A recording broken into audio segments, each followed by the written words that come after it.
What's going on, everybody? It's your boy Shogi from Sugar Earth Media. Today we're talking about The Last of Us HBO show, which is right around the corner. I can't wait. This Sunday it's going to be airing. I'm excited to see what direction they take the adaptation. I've been replaying the original game on my PS3. I broke out my PS3 and I've been playing the game as it was originally intended. So it's been fun to compare, 10 years ago graphics compared to today. It's a huge difference. Night and day, seriously, but I'm really enjoying the game. I think they set a lot of trends with that game series, man. I'm really excited to see how they adapt it into the show. It seems like they are willing to change a couple things, considering they're making a change that seems pretty fundamental to how the fungus spreads. Of course, this is a zombie game slash TV show where the zombies, instead of a virus, it is a fungus that takes over it takes over people and controls their brains and stuff. And this is a clicker where the fungus has grown so much that it's grown over their eyes and they can't see, so they echolocate with clicking sounds. So really exciting to see these effects on screen. They have a much bigger budget for this show than like The Walking Dead, for example. So I'm excited to see the zombies. But in the original game, they have spores that spread the fungus, which makes sense because the fungus thing is the defining characteristic of what makes the zombies unique in The Last of Us. So having that spore aspect makes a lot of sense, and they are constantly putting on masks if they go underground or in areas where there's bodies that have been festering for a long time. Presumably in the open air, the fungus doesn't spread as potently, so it doesn't infect people, but in concentrated areas it does. A very simple way to signify that Ellie is, of course, immune. The fact that she doesn't have to wear a mask in these scenes, I think that's why they designed it that way. And even the loading screen has spores spreading all over it. So what's really weird about this is that they're changing the spores into what? I don't know, you just get zombie bite. This is the only way to get infected, I suppose. So, yeah, apparently the showrunner, who we covered previously in a video saying, one of my shorts actually, where he said that the TV show is going to be better because the violence will be more impactful because in a video game it's just pixels dying on screen. I mean, you have a point when you talk about the repetition of the violence, but when it comes to pixels, the TV show is pixels, of course, but we talked about that in the short already. So let's see what he has to say about this. He says, the little things like the spores, to him, that's a little thing in the game. Like, I don't think it's a little thing to use the fungal nature of the zombie affliction for, that's not a little thing. That's a foundational aesthetic, to the whole game. So in the game, you'll encounter spots where there are spores and you need to put a gas mask on. In the world that we're creating, if we put spores in the air, it would be pretty clear that they would spread around everywhere, and everybody would have to wear a mask all the time, and probably everybody would be completely infected. Dude, you guys, if you've been watching my channel for a while, I'm a nitpicker. I nitpick the living hell out of everything all the time, but sometimes it affects my enjoyment, sometimes it does not. This is nitpicking. I've been talking to people about this game for 10 years. I've never once heard anybody discuss the spores going airborne or that causes some type of logical issue. I've never once heard anybody mention that. And I've talked to a lot of people about this game because millions of people have played it. I've never seen a review with somebody mention that, and I'm sure you can find one where somebody mentioned that, maybe. I've never heard anybody mention that. And like acting like all of a sudden, because it's a movie, it's going to get scrutinized more, I think is just like you're overthinking it. And this is coming from me. I'm Captain Overthink over here.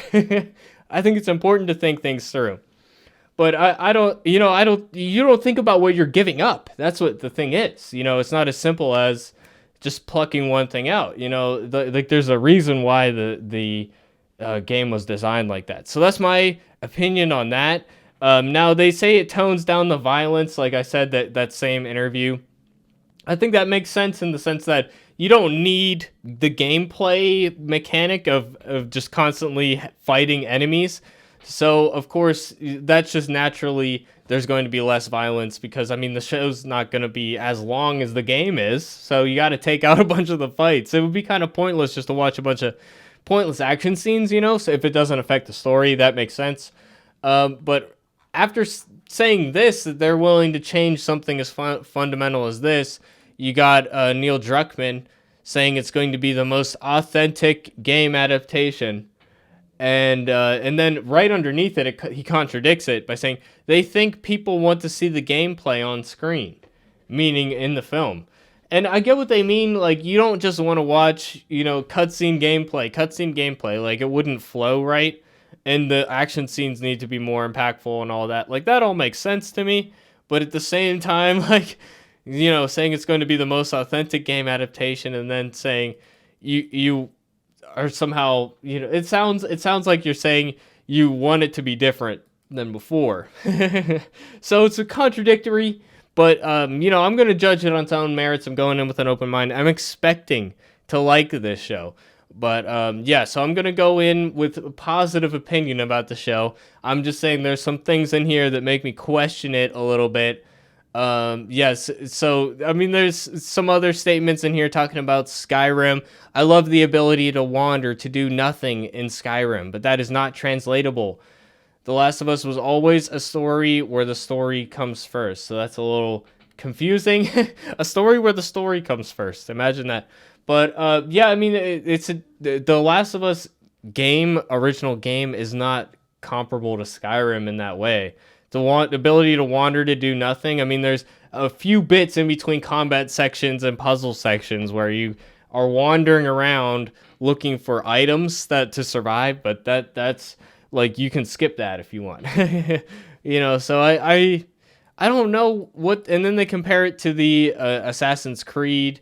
They're trying to say that they're going to break the curse of video game adaptations, which I think is just, you know, like begging for fate to make this fail. You know what I mean? So, but here's the statement where they say they're going to cut back on the violence. They say we need a certain amount of action or violence that we could use for the mechanics. Talking about the original game. But yeah, but that doesn't exist where you're not seeing the world through his eyes. So they want to take out the violence except for the essential.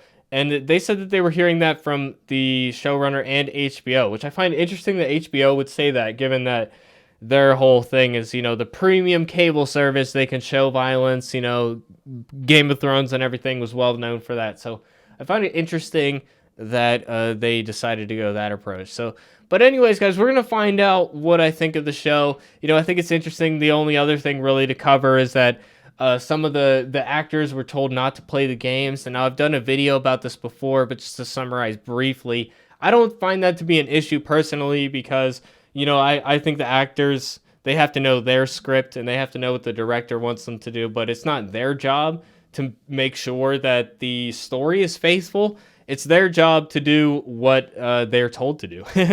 And, you know, I understand doing a bit of research and maybe watching a couple scenes here and there, but you might want your version of the character to be a little bit distinct, might be distracting.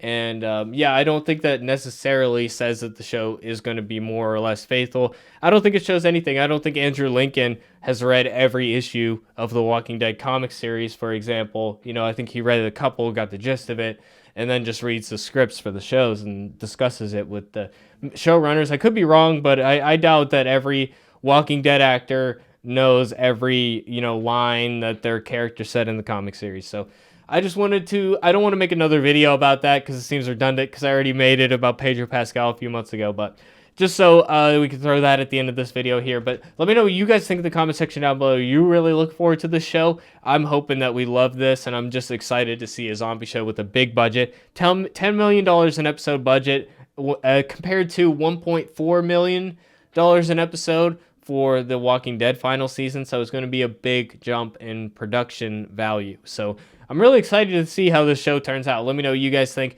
I'll talk to you guys in the next video. Thanks for watching, everybody. Peace out.